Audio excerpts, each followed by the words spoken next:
Hello and welcome to our virtual open house. Welcome. Let's get started.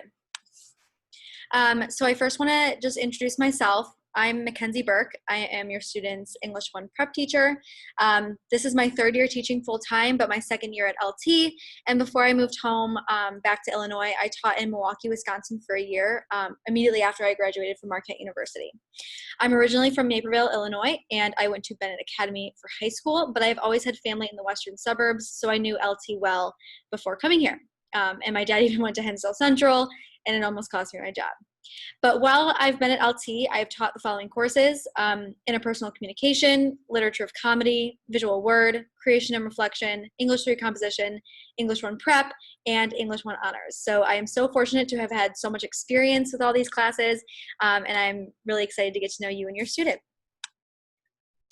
So just a little bit about me, my personal interests. I love to read. So my favorite book is Invisible Man by Ralph Ellison, and then my favorite poem book is The Sun and Her Flowers by Rupi Kaur. I really love podcasts now, ever since the quarantine, and I've been taking my dog on walks. I've been listening to different types of podcasts, including The Office Ladies and The Daily Podcast. I have a wide range of music taste. Some of my favorites are Cage the Elephant, Dawes, and Harry Styles. And my favorite sitcoms are The Office and Parks and Recreation. And I really love Hamilton and the Harry Potter series. But I love movies in general. So in addition to reading and watching movies/TV, my other hobbies include baking and traveling. I also love spending time with my dog Moose. I call him a puppy because he will always be a puppy, but he's a mini Aussie Doodle and loves to get into trouble.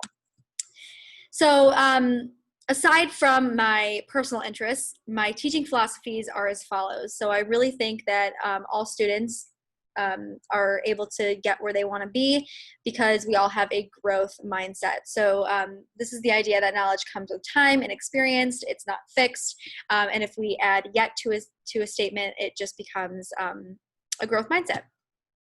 The second thing that I am really passionate about is social emotional learning. So if we are in a safe and comfortable environment, if we create this environment together and everyone feels comfortable sharing, we then can learn the best that we possibly can. And finally, self-advocacy and ownership of learning. This is the idea that all students take responsibility for their own learning and then they hold high expectations for themselves, just as I am doing for them as well. Just a little bit about English 1 prep. So all year long we'll be working on independent reading, but here are our units for the year. Short stories, exploring the memoir. We're going to read Romeo and Juliet, The Odyssey, and The Curious Incident of the Dog in the Nighttime. And then we'll have our final unit, social justice book clubs. So some goals that I have for this class are to foster and inspire an appreciation for literature and writing, develop habits of reading, which is why we are doing independent reading just all year long, connecting with the world around us in new and enlightening ways, improving synthesizing, analyzing, and overall writing skills, and then preparing students for future English classes. And if you have any additional questions about the course, feel free to email me or look at our curriculum map or syllabus, which you can find on the LT website. In addition to the academic goals that I have for my students, I also have personal goals for them. So I believe that this learning environment should not only encourage educational success, but also success in their everyday.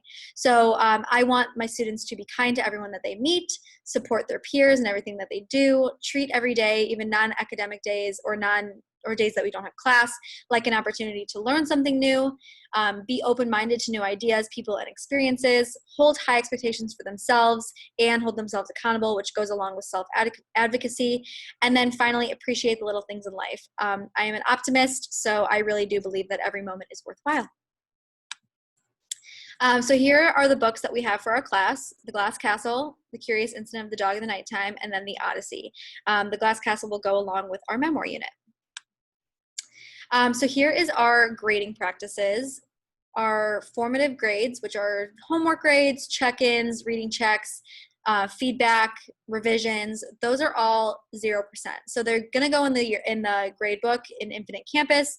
However, they're going to be set at 0%, so they will not count towards the final grade. They're there to help students practice their skills so that when they come in for the summative grades, our essays, our tests, things that are assessing their reading, writing, and speaking skills, then they are the most prepared that they possibly can be, and make sure that their summative grades are the best that they can be. And those are at 100%. Our grading scale is on the left-hand side. So if you can look at the 89.5 to 100% is an A, 79.5 to 89.4 is a B, so on and so forth. If something is incomplete, I'll put an I. If something is missing, I'll put an M. And our lowest possible grade is not a 0 anymore. It is a 50%, so that is the lowest that a student can possibly go. All of these will be updated on Infinite Campus, and if you have any questions about how to get into Infinite Campus, please let me know. So at the beginning of the semester as a class, we created and agreed on a set of expectations that we want to hold ourselves accountable for, as well as others. We did this together so that all students can have an input and make sure their voices are heard, and I think this really goes along with social emotional learning as well. So this is what they came up with. As students, we will respect each other, don't judge, be welcoming, allow others to speak, focus on what's at hand, and make sure others do the same, be present, be here, respect everyone else's time, and then listen and be patient. And then they said that they wanted a teacher who listens to the students, welcomes all students, is respectful of their time and energy, helps students as best as I possibly can, answering questions that they have, and then give breaks from time to time. And I will do my best to hold myself accountable for those expectations as well. But this year is going to look a little bit different, obviously. So here are a couple things that are different. On the left-hand side, you'll see the page that they see every single day when they come in. It's some sort of journal entry. So as people start coming in, they're in the waiting room, and I let them in, they will be working on a journal. And other than that, that's how we kind of capitalize on time. Other than that, we have a lot of collaboration, a lot of flexibility with technology, 5-minute brain breaks because Zoom fatigue is real. We're working with breakout rooms so that we can all, we can get into small groups and talk in that way, and just trying out new technology. So I am working on making my class virtual experience the best as it can possibly be. New, easy to follow technology and practices will be implemented to make this a positive environment for all students. So along with that goes my virtual classroom. This is what it looks like. That's my dog Moose. And this is really just what they see when they first go into our Canvas page. There is a link to our Canvas page in this English 1 Prep our English 1 Prep binder thing that's on the bookshelf. I'm not really sure what else to call it. And then the other binder on there is our e-learning norms, which we went over on day 1, and that just is telling us how to be respectful on a Zoom call.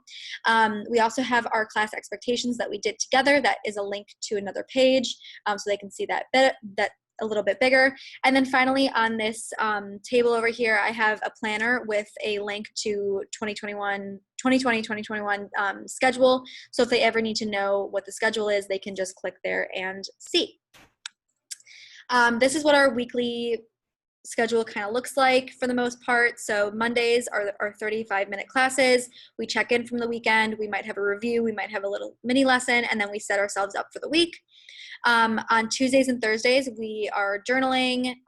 In the beginning, we do some revision practice. We do a mini lesson, practice with that skill, and then maybe a discussion, maybe some independent reading or independent work time, something like that. So I'm happy to help you with anything that you may need. If you need to get in touch with me, my email is at the bottom. My availability is the times in the center of the screen. And I'm always available during the school day to answer emails and after school as well. If you need to get in contact with me over the phone number is at the bottom. And then I do have a Twitter page as well if you need to use that. On the left-hand side, there are directions to getting onto our Canvas page, as well as a link to a website that'll help you with questions about who to contact for things, our course schedule, anything that you may need to know. So thank you so much for your time. If you have any questions, comments, or concerns, please do not hesitate to reach out to me at all. My email is at the bottom of the screen, as well as the phone number that you can reach me at. And it was really, really nice to talk to you virtually. And I hope you have a great rest of your night.